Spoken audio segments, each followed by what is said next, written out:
अच्छा जी, आज हम लोगों ने ना बेसिकली स्टार्ट करना है अपना हीमोलिटिक एनीमिया से। हीमो मतलब ब्लड, लिटिक का मतलब है टूट जाना। ऐसा अनीमिया, अनीमिया का आपको पता है कि जो हमारे पास हीमोग्लोबिन की कॉन्सेंट्रेशन है उसकी कमी को हम लोग कहते हैं एनीमिया। तो हीमोलिटिक एनीमिया बेसिकली क्या हो गया? हीमोलिटिक एनीमिया हमारे पास एनीमिया की वो टाइप होगी जो कि रेड ब्लड सेल के ब्रेकडाउन की वजह से हो रही है। जब आरबीसी टूटेंगे तो उसके नतीजे में जो एनीमिया होगा उसे हम कहेंगे हीमोलिटिक एनीमिया। उस एनीमिया को हम लोग क्या कहेंगे? Haemolytic anaemia. तो बेसिकली हमारे पास आरबीसी की डिस्ट्रक्शन दो तरह की होती है। आरबीसी की डिस्ट्रक्शन क्या है? दो तरह की होती है। एक तो होती है कि नॉर्मल डिस्ट्रक्शन। आपको पता है कि आरबीसी का नॉर्मल लाइफ स्पैन होता है 120 दिन का। 120 दिन का। अब ये नॉर्मल लाइफ स्पैन 120 दिन का क्यों होता है? वो इससे ज्यादा क्यों नहीं हो सकता, या फिर लंबी उम्र क्यों नहीं होती आरबीसी की?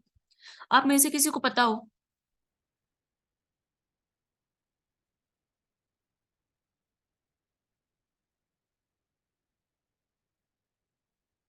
एनीवन?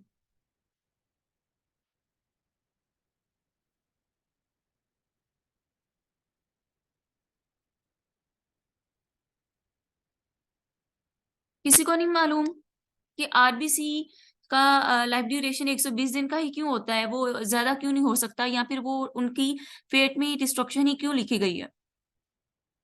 किसी के जहन में नहीं है आंसर? No ma'am. नहीं है? अच्छा बच्चों, जब हमारे पास नॉर्मल हमारा सेल काम कर रहा होता है तो उसमें क्या हो रही होती है? रेप्लिकेशन हो रही होती है।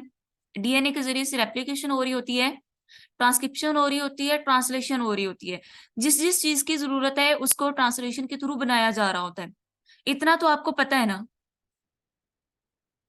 Yes ma'am. ठीक है, इतनी तो बात आप लोगों को क्लियर है। लेकिन क्या होता है कि हमारे पास जो आरबीसीज हैं वो ए न्यूक्लिएटेड सेल्स हैं। आरबीसीज क्या है? ए न्यूक्लिएटेड सेल है। मतलब ये कि उनके पास तो न्यूक्लियस है ही नहीं है। उनके पास न्यूक्लियस अवेलेबल नहीं है, यानी कि डीएनए अवेलेबल नहीं है। जब डीएनए अवेलेबल नहीं है तो with the passage of time उन्हें जिस जिस चीज की जरूरत पड़ेगी वो कैसे बनाएंगे? क्या वो बना पाएंगे? नहीं बना पाएंगे। तो इस बेसिस पे क्या होगा कि वो जल्दी बूढ़े हो जाते हैं। विद इन 120 डेज में क्या होते हैं कि आरबीसी का वो बूढ़े हो जाते हैं। जब वो बूढ़े हो जाते हैं तो उसके बाद वो अपना काम ही नहीं कर पा रहे होते, जो कि उनका अमूमी काम है, ऑक्सीजन को टिश्यू तक लेके जाना और टिश्यू से कार्बन डाइऑक्साइड उठा के लंग्स में लेके आना और इसको बॉडी से एक्सक्रीट करना। तो इसके नतीजे में क्या होगा कि जो हमारे पास आरबीसी हैं जो कि ओल्ड हो चुके हैं उनकी डिस्ट्रक्शन हो जाएगी, क्योंकि वो काम ही नहीं कर पा रहे, वो बूढ़े हो चुके हैं। तो इस वजह से नॉर्मल आरबीसी की डिस्ट्रक्शन 120 दिन के बाद क्या हो जाती है? लाजिम हो जाती है। Is that clear? Yes ma'am. Okay जी। तो ये बात हमारे पास पक्का हो गई कि 120 दिन के बाद, ज्यादा से ज्यादा 120 दिन होते हैं एक आरबीसी के पास, और 120 दिन के बाद ये क्या करता है कि ये नॉर्मली, नेचुरली ये टूट जाता है और नए सेल बनते रहते हैं साथ साथ। आरबीसी नए बनते रहते हैं बोन मैरो से। तो अब ये सारी बात हम लोगों ने कर ली। अब इनकी डिस्ट्रक्शन ये तो नॉर्मल थी। अब ये नॉर्मल डिस्ट्रक्शन किस के जरिए से हो रही होती है? आप लोगों ने लीवर का नाम पढ़ा हुआ है, स्प्लीन का नाम बहुत ज्यादा पढ़ोगे। अब ये वाले जो ऑर्गन्स हैं बॉडी के अंदर और बोन मैरो वगैरह हो गया, इनमें क्या है? रेटिकुलो एंडोथीलियल सिस्टम होता है। रेटिकुलो एंडोथीलियल सिस्टम जिसके अंदर मैक्रोफेजेस मौजूद होते हैं। और मैक्रोफेजेस का इनके अंदर एक काम ये भी होता है कि जो आरबीसी है ना, उनको क्या किया जाए? ओल्ड आरबीसी को डिस्ट्रॉय किया जाए। ओल्ड आरबीसी को क्या है? डिस्ट्रॉय कर दिया जाए, ताकि वो ऐसे ही बॉडी में अपनी स्पेस ऑक्युपाई ना करें, ताकि और जो नए वाले सेल हैं वो आए और वो अपना किरदार बखूबी सर अंजाम दें। तो ये हो गई नॉर्मल हमारे पास आरबीसी की डिस्ट्रक्शन। लेकिन बच्चों नॉर्मली ही नहीं होती हमेशा, सम टाइम ऐसा होता है कि डिफरेंट तरह की पैथोलॉजिकल हमारे पास कंडीशन एफिलिएटेड होती हैं जो कि आरबीसी की डिस्ट्रक्शन को करवा रही होती हैं। अब जब ये पैथोलॉजिकल कंडीशन आएंगी तो आपको क्या लगता है कि इसमें 120 डेज का वो अपना साइकिल पूरा करेंगे? नहीं कर पाते। तो जब, यानी कि दोनों तरह की डिस्ट्रक्शन हो सकती है, नेचुरल भी और एज वेल एज बॉडी में किसी भी किस्म की पैथोजेनेसिस से एफिलिएटेड भी हमारे पास क्या हो सकती है? डिस्ट्रक्शन आरबीसी की हो सकती है। अब हम लोग बात करते हैं कि जो नॉर्मल हमारे पास डिस्ट्रक्शन हो रही होती है ना बॉडी में, वो हो रही होती है एक्स्ट्रावेस्क्यूलर। वो कहाँ पे हो रही होती है? रेटिकुलो एंडोथेलियल सिस्टम में। वो कहाँ कहाँ के? बोन मैरो के। रेटिकुलो एंडोथेलियल सिस्टम बेसिकली 3 जगहों पे मौजूद होता है ना, लीवर, स्प्लीन और बोन मैरो, यहाँ पे हो रही होती है। इसे हम कहते हैं एक्स्ट्रावेस्क्यूलर आरबीसी हिमोलिसिस, यानी कि आरबीसी को तोड़ने को हिमोलिसिस कहते हैं। तो ये एक्स्ट्रावेस्कुलर हिमोलिसिस होती है, वेसल से बाहर हो रही होती है रेटिकुलो एंडोथेलियल सिस्टम में मैक्रोफेजेस के थ्रू। अब ये हो कैसे रही होती है? ये आप देख रहे हो कि ये एक मैक्रोफेज बना हुआ है, उसके अंदर जो आरबीसी है ना, अब वो बुगड़ा हो चुका है, उसको उसकी तोड़फोड़ हो रही है। ठीक है, उसकी क्या है? तोड़फोड़ यहाँ पे हो रही है। जब उसकी तोड़फोड़ हो रही है, तो जब हम लोगों ने हीमोग्लोबिन की प्रोडक्शन को देखा था, तब हम लोगों ने एक चीज देखी थी कि 3 चीजें मिल रही थी, और 3 चीजें मिलके क्या कर रही थी? हमारे पास हीमोग्लोबिन बना रही थी। प्रोटोपोरफायरिन आ रही थी, आयरन का मोलिक्यूल आ रहा था, और ग्लोबिन्स आ रही थी। ठीक है? अल्फा और बीटा ग्लोबिन्स आ रही थी, और इन तीनों ने मिलके हमारे पास क्या बनाया था? हीमोग्लोबिन बनाई थी। अब जब आरबीसी की डिस्ट्रक्शन होगी, उसके नतीजे में जब हीमोग्लोबिन टूटेगी, वो इन्हीं कंपोनेंट्स में टूटेगी। तो इनमें से जो आयरन है, आयरन कंपोनेंट को दोबारा फिर से यूटिलाइज कर लिया जाएगा बॉडी में नई आरबीसी बनाने के लिए। जो हम लोगों ने कल बात कही थी कि हमारे पास जो ज्यादातर आयरन बॉडी में आ रहा होता है, वो आरबीसी की डिस्ट्रक्शन से आ रहा होता है, ना कि वो डाइटरी होता है। ठीक है, तो वो यहाँ से एफिलिएटेड है। जब आरबीसी की डिस्ट्रक्शन होती है, तो उसमें से जो आयरन का कंटेंट निकल रहा है, उसको यूटिलाइज करके दोबारा फिर से क्या किया जाता है कि ट्रांसफेरिंग के थ्रू बोन मैरो में लेके जाया जाता है, और वहां पे उसको न्यू आरबीसी की प्रोडक्शन में यूटिलाइज कर लिया जाता है। जो इसमें ग्लोबिन की चेन्स थी, इधर वो अल्फा और बीटा दोनों तरह की ग्लोबिन थी, उनको अमाइनो एसिड में कन्वर्ट कर दिया जाता है, डिग्रेड कर दिया जाता है, तोड़ दिया जाता है, और अमाइनो एसिड को यूटिलाइज कर लिया जाता है दोबारा फिर से बॉडी की प्रोटीन्स बनाने के लिए। अब बच गई हमारे पास तीसरा कंपोनेंट, जो कि था प्रोटोपोरफायरिन। प्रोटोपोरफायरिन को डिफरेंट मैकेनिज्म से गुजार के बिलीरुबिन में कन्वर्ट किया जाता है। ये बिलीरुबिन अनकॉन्जुगेटेड होती है, ये लीवर में लेके जाई जाती है। लीवर में इसको एक एंजाइम होता है ग्लूकोरोनसाइल ट्रांसफेरेज, उसके जरिए से क्या है, इसके साथ ग्लूकोरोनाइड या फिर ग्लूकोरोनिक एसिड के मॉलिक्यूल अटैच किए जाते हैं लीवर में। इस वाले प्रोसेस को कहते हैं कॉन्जुगेशन। अभी क्या है, बिलीरुबिन ये कॉन्जुगेट हो गई है किसके साथ? ग्लूकोरोनिक एसिड के मॉलिक्यूल के साथ। अब ये क्या करेगी? बिलीरुबिन हमारे पास इंटेस्टाइन में आती है, इंटेस्टाइन में आती है, और यहां से यहाँ पे आके क्या है, स्ट्रेकोबिलिन में और स्ट्रेकोबिलिनोजिन में कन्वर्ट होती है। ज्यादा सारा पार्ट इसका स्ट्रेकोबिलिनोजिन में और स्ट्रेकोबिलिन में कन्वर्ट होके फीसिस में एक्सक्रीट हो जाता है। फीसिस का नॉर्मल कलर क्या होता है? एक हेल्दी ह्यूमन में फीसिस का नॉर्मल कलर। मैम, जी बच्चे। अनकॉन्जुगेटेड और कॉन्जुगेटेड बिलिरुबिन में क्या फर्क है? अनकॉन्जुगेटेड के साथ ग्लूकोरोनिक एसिड का मॉलिक्यूल अटैच नहीं होता, जिसके साथ ग्लूकोरोनिक एसिड का मॉलिक्यूल अटैच होता है उसे हम कॉन्जुगेटेड बिलीरुबिन कहते हैं, और कॉन्जुगेशन का प्रोसेस लीवर के अंदर हो रहा होता है।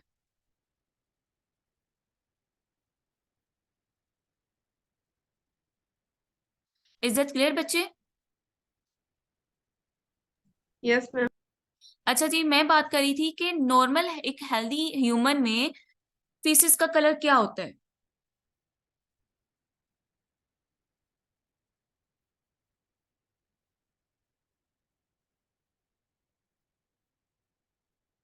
किसी को नहीं मालूम? इतना तो सबको ही पता होता है बच्चों।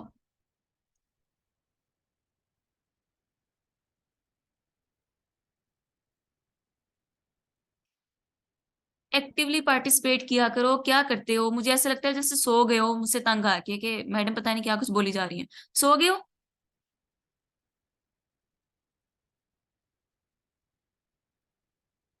या आवाज नहीं आ रही?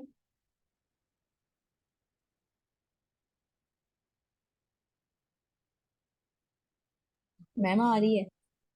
अच्छा बच्चों, येलोइश ब्राउन कलर का हमारे पास जो नॉर्मल हेल्दी स्टूल्स होते हैं ना, उसके अंदर कलर होता है। ठीक है, ये किस वजह से हो रहा होता है? ये बेसिकली स्ट्रेकोबिलिन या स्ट्रेकोबिलिनोजिन की वजह से हो रहा होता है। अब यहाँ पे कुछ स्ट्रेकोबिलिन ज्यादातर क्या होती है, वो एक्सक्रीट हो जाती है इनटू द फीसिस, लेकिन कुछ होती मैम है। आपसे एक बात कह जी जी बच्चे।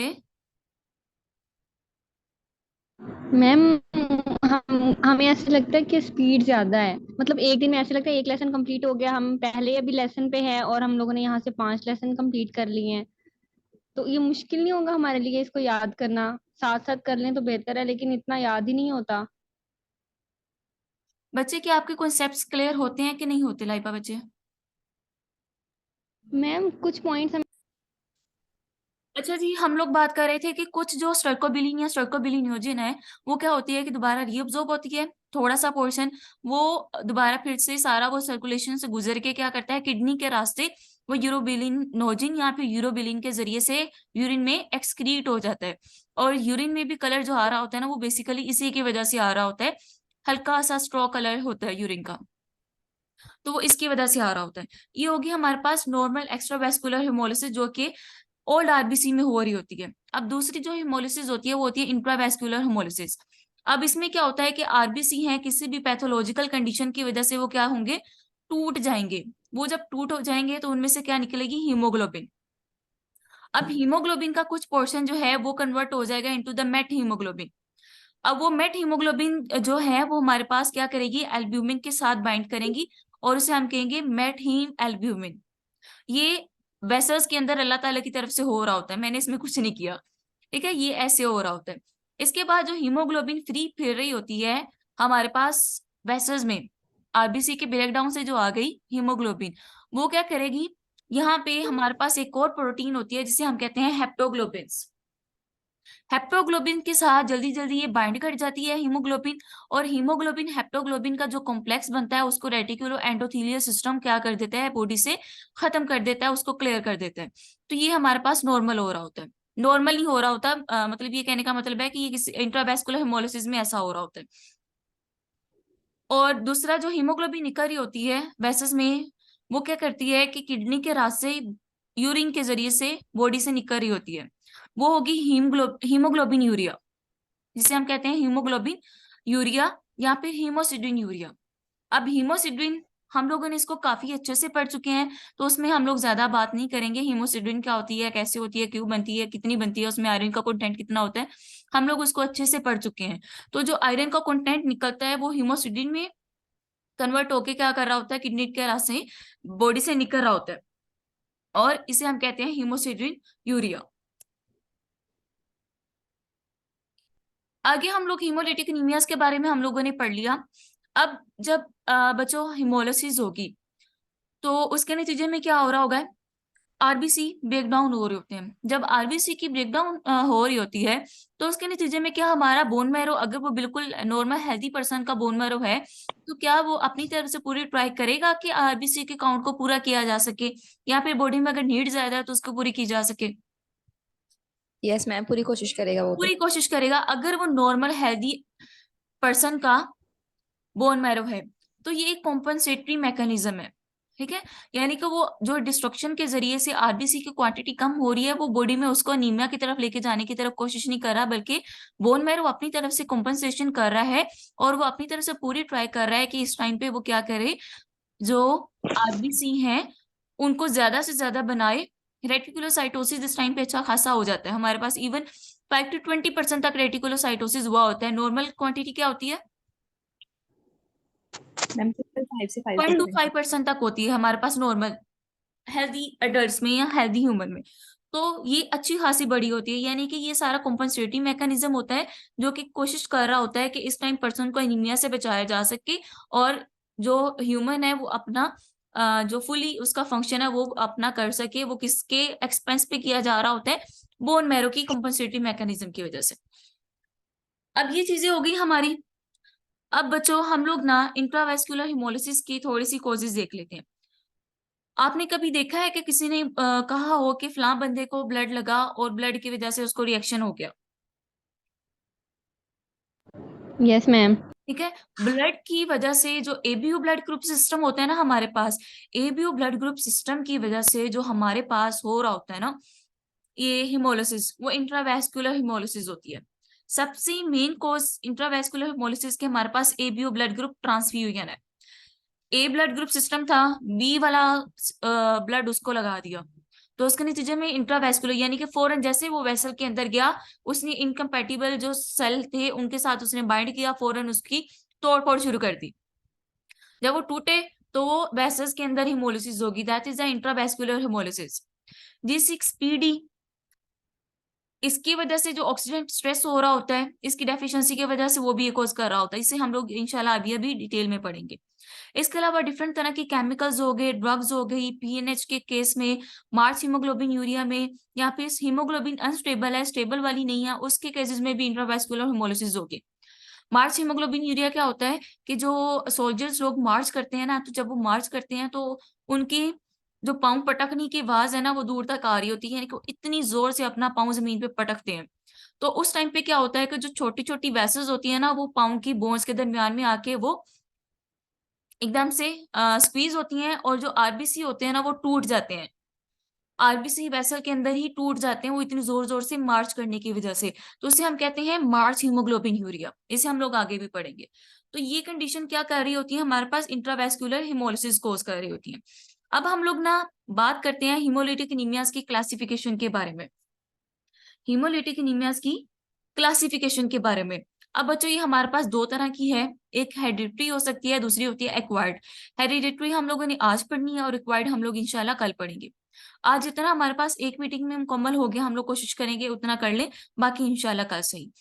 तो हेरिडिटरी में हमारे पास क्या हो सकता है कि आरबीसी की मेम्ब्रेन का कोई मसला है, आरबीसी की मेम्ब्रेन का कोई मसला है।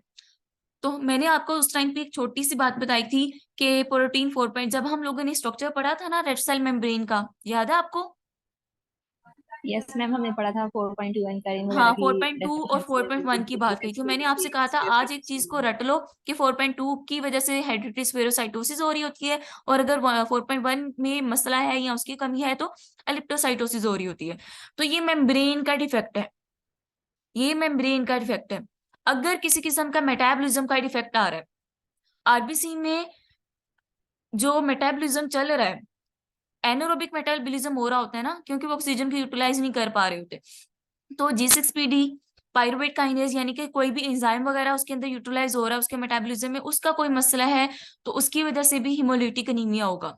या किसी किस्म की जेनेटिक एब्नॉर्मेलिटी है, अगर अल्फा या बीटा ग्लोबिन में मसला आ रहा है तो अल्फा थैलासीमिया, बीटा थैलासीमिया होगा। इसके अलावा हीमोग्लोबिन का में कोई मसला आ रहा है तो क्या होगा, हमारे पास haemoglobin C, haemoglobin D, haemoglobin S, ये चीजें आ रही होती हैं। Haemoglobin S sickle cell anaemia में हो रही होती है। इंशाल्लाह हम लोग अपने अगले आने वाले लेक्चर्स में इनको फुल डिटेल में पढ़ेंगे। आगे एक्वायर्ड के बारे में बात करते हैं। ये बेसिकली आज हम लोग सिर्फ नाम देखेंगे, बाकी हम लोग इनको कल वाले लेक्चर में पढ़ेंगे। आज के लिए हम लोगों ने हेरिडिटरी पढ़ना है।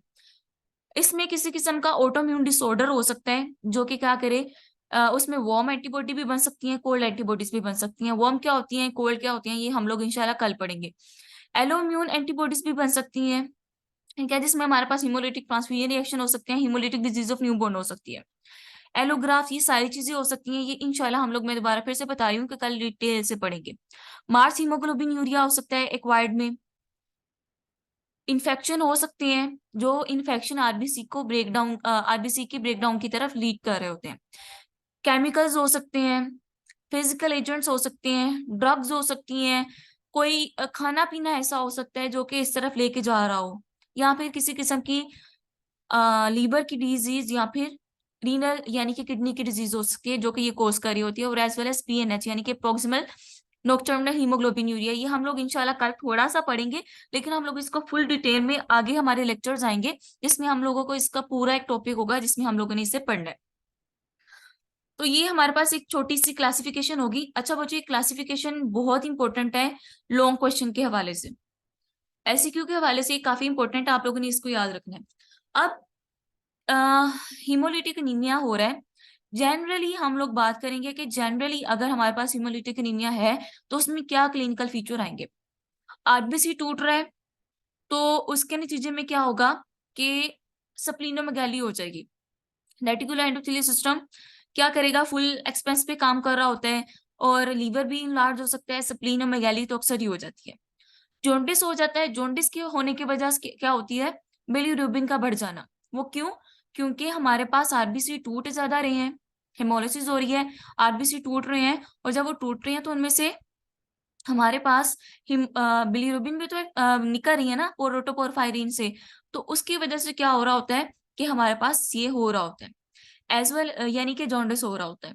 एज वेल एज हमारे पास गॉल स्टोन्स भी बन सकते हैं जो कि बिलीरुबिन के होते हैं। इसके अलावा अगर अल्सर्स वगैरह भी हो सकते हैं, और डिफरेंट तरह की हमारे पास मजीद कंडीशन हो सकती हैं जो साथ साथ आप लोग इंशाल्लाह पढ़ते रहोगे आगे। ये इतनी ज्यादा इंपॉर्टेंट चीजें हैं नहीं है, जब आप इनको एक दफा देखोगे ना आपको फौरन समझ आ जाएगी कि अगर साथ में फोलेट की डेफिशिएंसी है तो एक प्लास्टिक क्राइसिस आएंगे, और उसकी वजह से मेगालोब्लास्टिक, फोलेट की डेफिशिएंसी की वजह से ऑब्वियसली हमारे पास मेगालोब्लास्टिक की तरफ चला जाएगा। अगर इन्फेक्शन वगैरह साथ में हो रहा है और as well as a plastic crisis आ गए हैं तो इरिथ्रोपोइसिस की सिंथेसिस रुक जाएगी, जिसकी वजह से क्या हो जाएगा, रेटिकुलोसाइट का काउंट कम हो जाएगा और पर्सन एनीमिया की तरफ ऑब्वियसली मूव कर जाएगा। करेगा कि नहीं करेगा? यस मैम करेगा। करेगा ना। तो ऐसा हो रहा होता है। अब जनरली अगर बात करें तो लेबोरेटरी फाइंडिंग्स एक हीमोलिटिक एनीमिया में कौन से आ रही होती हैं, वो हमारे पास डिफरेंट तरह की होती हैं। 3 वजूहात की वजह से हो रही होती हैं। नंबर 1, आरबीसी के ज्यादा टूटने की वजह से। बोन मैरो फुली काम कर रहा है तो आरबीसी के ज्यादा बनने की वजह से, और जो आरबीसी टूट चुके हैं उनकी वजह से जो चीजें हमारे पास नजर आ रही होती हैं, जो कंपोनेंट्स नजर आ रहे होते हैं उनकी वजह से। ठीक है, ये हमारे पास इनकी वजह से हो रहा होता है बेसिकली। तो सबसे पहले हम लोग बात करते हैं कि आरबीसी की ब्रेकडाउन ज्यादा हो रही है तो उसकी वजह से क्या होगा। उसकी वजह से क्या होगा कि बिलीरुबिन ज्यादा हो जाएगी। ठीक है, उसकी वजह से क्या होगा, बिलीरुबिन ज्यादा हो जाएगी। जब ज्यादा बिलीरुबिन हो जाएगी तो लीवर उसको क्या कर रहा होता है कि कॉन्जुगेशन उसकी पूरी नहीं कर पा रहा होता, तो वो अनकॉन्जुगेटेड वन भी हाई हो जाएगी, और एज वेल एज जो हमारे पास बिलीरुबिन है वो एल्ब्यूमिन के साथ उसकी बाउंड वाला फॉर्म है ना वो भी बढ़ जाती है। बस आपने यहाँ पे सिर्फ इतना याद रखना है कि हमारे पास जो बिलीरुबिन है ना उसकी क्वांटिटी बढ़ जाती है। एज वेल एज यूरिन के अंदर क्या है, यूरोबिलिनोजिन बढ़ जाते हैं। बिलीरुबिन आगे स्ट्रोकोबिलिनोजिन में, यूरिक में कन्वर्ट हो रही थी, तो यूरिन में हमारे पास यूरोबिलिनोजिन आ रहे होते हैं। हेप्टोग्लोबिन की क्या कंडीशन होगी, हम लोगों ने अभी बात कर ली थी, हेप्टोग्लोबिन ज्यादा होंगे या कम होंगे? मैम कम होंगे, कम होंगे। हीमोग्लोबिन को क्यों? बाइंड। बिल्कुल, हीमोग्लोबिन के साथ बाइंड हो गए हैं, जब वो बाइंड होकर यूटिलाइज हो गए हैं तो फिर उनकी कॉन्सेंट्रेशन ऑब्वियसली कम होगी। तो ये चीजें ज्यादा ब्रेकडाउन की वजह से हो रही होती हैं। उसके बाद जो आरबीसी की प्रोडक्शन ज्यादा हो रही है ना, तो उस प्रोडक्शन में क्या होगा कि रेटिकुलोसाइटोसिस, जो हम लोगों ने अभी पीछे बात कर ली कि अराउंड अबाउट 5 to 20% तक हमारे पास रेटिकुलोसाइटोसिस हुआ होता है। और हमारे पास जो normal myeloid to erythroid ratio है ना, वो 12:1 या 2:1 होती है। ये भी क्या हो जाती है, कम हो जाती है। वो कैसे, या फिर वर्स हो जाती है, वो इस वजह से कि जो आरबीसी है ना उनकी प्रोडक्शन यहाँ पे बढ़ जाती है। लेट्स सपोज यहाँ पे 12 था, यहाँ पे 1 है, अगर यहाँ पे भी 12 आ गया तो ये रेशियो हमारे पास क्या बन गई,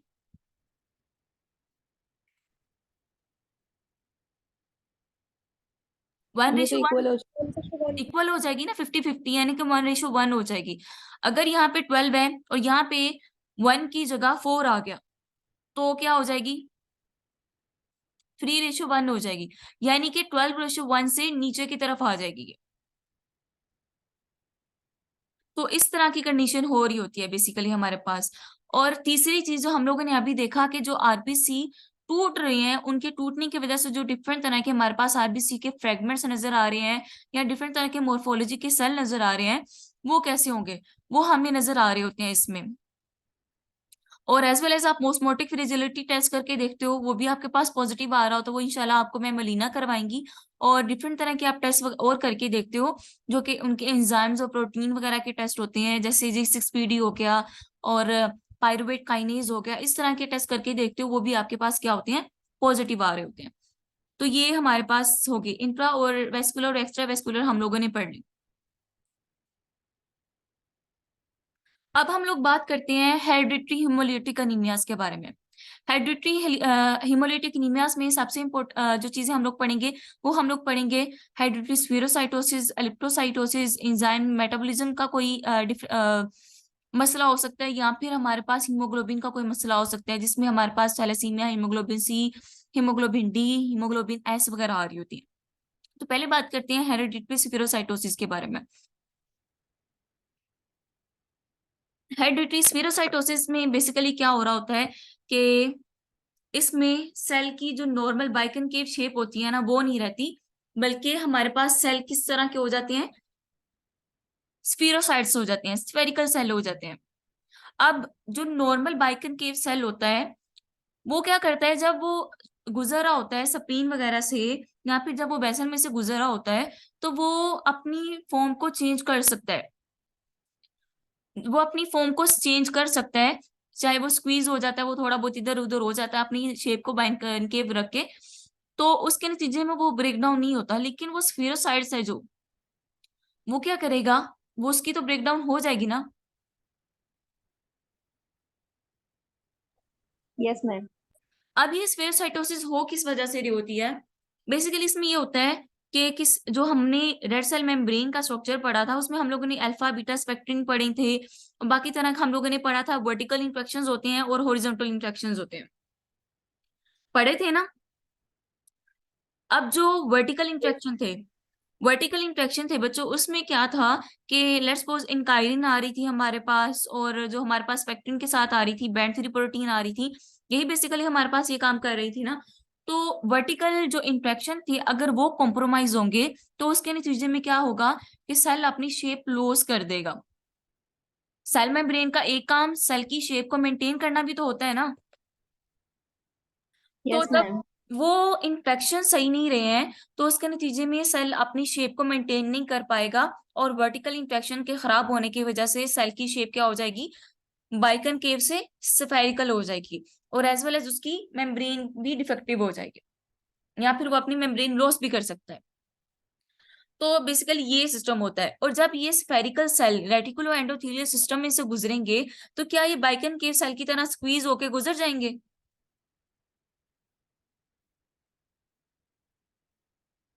नो मैम। नहीं गुजर पाएंगे। जब ये नहीं गुजर पाएंगे, एक ना डायग्राम बना के कोशिश करते हैं समझने की।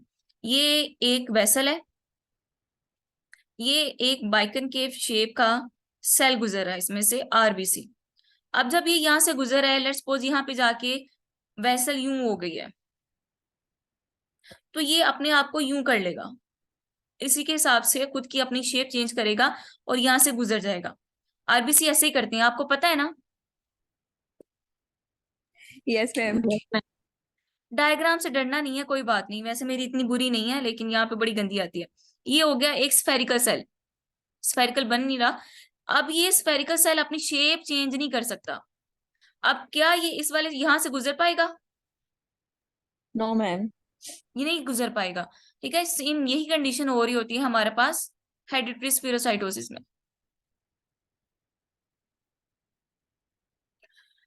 तो इसके नतीजे में बेसिकली हमारे पास ज्यादा हीमोलिटिक एनीमिया होने के चांसेस हो जाते हैं। अब इसमें क्लिनिकल फीचर क्या होते हैं, बेसिकली वही होंगे जो हम लोग पीछे पढ़ के आए हैं। आरबीसी ब्रेकडाउन हो रहे होते हैं, बिलीरुबिन की कॉन्सेंट्रेशन बढ़ जाती है। यहाँ पे गिलबर्ट डिजीज लिखी हुई है, बट ये कॉन्जुगेशन के हवाले से, जो हम लोगों ने कॉन्जुगेशन की बात कही थी ना, ये उसके हवाले से है, जो लीवर कॉन्जुगेशन हो रही होती है। इसमें लीवर की कॉन्जुगेशन सही नहीं हो रही होती है बिलीरुबिन की, तो उसकी वजह से जब कॉन्जुगेशन सही नहीं होगी तो सारा मसला आ रहा होता है।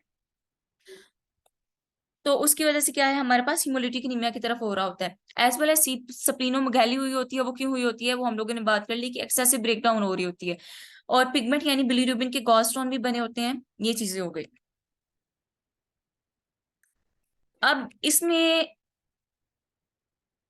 बेसिकली मसला कहाँ होता है, बेसिकली मसला होता है हेरिडिटरी स्फेरोसाइटोसिस में जो वर्टिकल इंट्रैक्शन है उनमें। एनकायरिन की डेफिशिएंसी है या फिर उसकी एबनॉर्मेलिटी है। एनकायरिन बेसिकली आ रहा होता है हमारे पास किसमें, वर्टिकल इंट्रैक्शन में। अल्फा बीटा स्पेक्ट्रिन भी हमारे पास वर्टिकल इंट्रैक्शन में आ रहे होते हैं, और इन दोनों की आपस में जो जुड़ना होता है ना, वो हॉरिजॉन्टल इंट्रैक्शन होता है। लेकिन जब ये इंकायरिन या बाकी प्रोटीन के साथ बाइंड कर रहे होते हैं, वो वर्टिकल में आ रहा होता है। बैंड 3 प्रोटीन भी हमारे पास वर्टिकल इंट्रैक्शन में आ रही होती है, और प्रोटीन 4.2 खास तौर पे इसका नाम कभी भी नहीं भूलना, सोते हुए भी नहीं भूलना। ठीक है, तो उसमें भी ये काम हो रहा होता है। ये हमारे पास हो गया हेरिडिटरी स्फीरोसाइटोसिस में।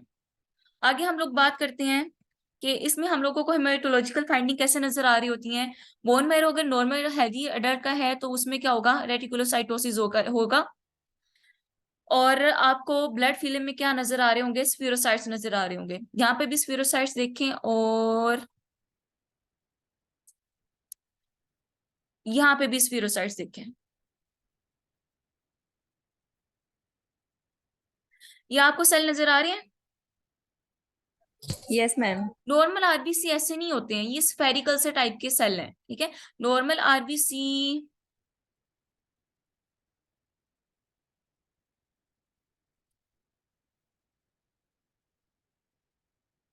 ये रहे नॉर्मल आरबीसी। ये हमारे पास नॉर्मल आरबीसी होते हैं जिसमें आपको ये वाला एरिया इस तरह का नजर आ रहा होता है और यहाँ से ये इस तरह के होते हैं। इसमें और स्फेरोसाइट्स में काफी ज्यादा फर्क होता है। आप लोग यहाँ इन वाली डायग्राम को भी देख सकते हो, ठीक है।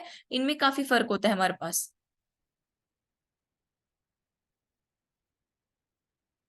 तो ये चीजें हो गई।